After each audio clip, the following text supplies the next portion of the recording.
তাদের অঙ্গের বাসন খুলে যাচ্ছে, সেদিকে লক্ষ্য নাই, তারা কৃষ্ণ অভিসারে চলেছেন।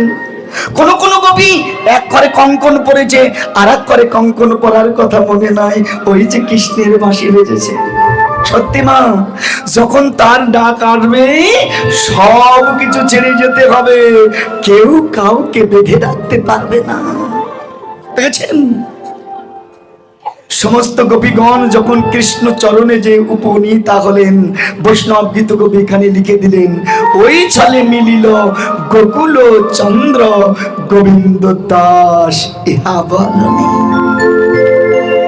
সুস্বাগতম সুস্বাগতম সুস্বাগতম। গোপীরা তোমরা কুশলে আছো তো?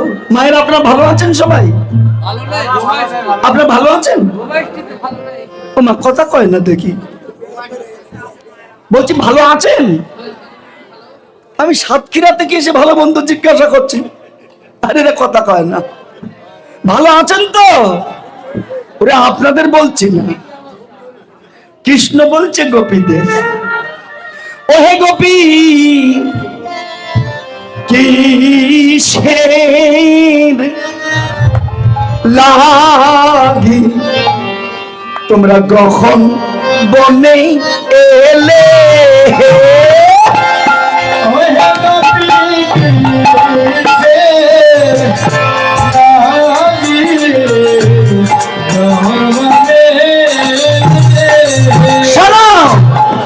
সতীর ধর্ম পতি সেবায় সর্বশাস্ত্রে কয় গো,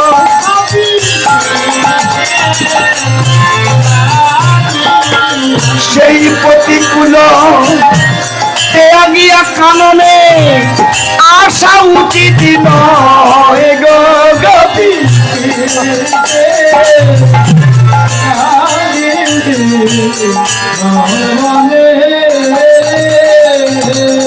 শোনো, এ জগতে সতীর কর্ম হলো পতি সেবা করা, তাই নিজ নিজ পতি পরিত্যাগ করে এখানে আসা মোটে উচিত হয়নি। মায়েরা আপনারাও ভালো কাজ করেননি, ঠিক সময় আছে, যারা এখনো রাত পায়নি, যাও ঘরে যেয়ে নিজ নিজ পতি সেবা করে যাও।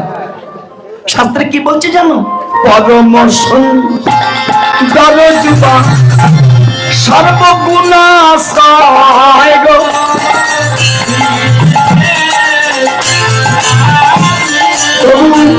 পরপতি অভিলাষী কখনো সতীর কর্ম নয় গো।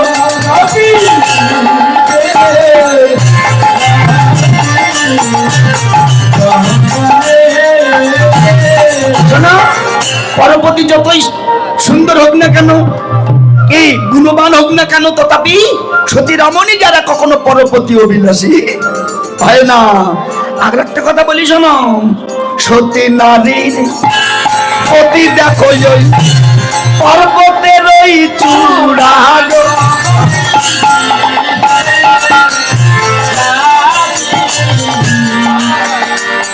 আবার অসতীর ওই পতি দেখো ভাঙা নায়ের গুড়া গো।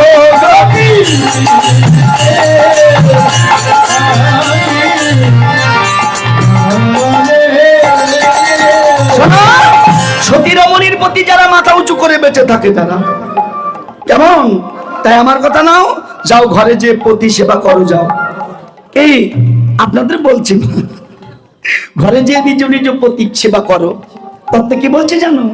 শোনো, আহা যাও যাও সতী ঘরে ফিরে যাও, পতি সেবা করো গো।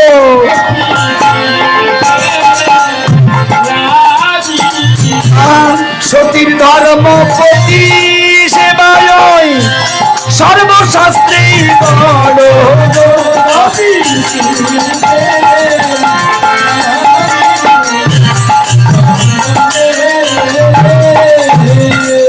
গোবিন্দ যখন বারবার এমন কথা বলছেন, কবিদের অবস্থা কি জানেন?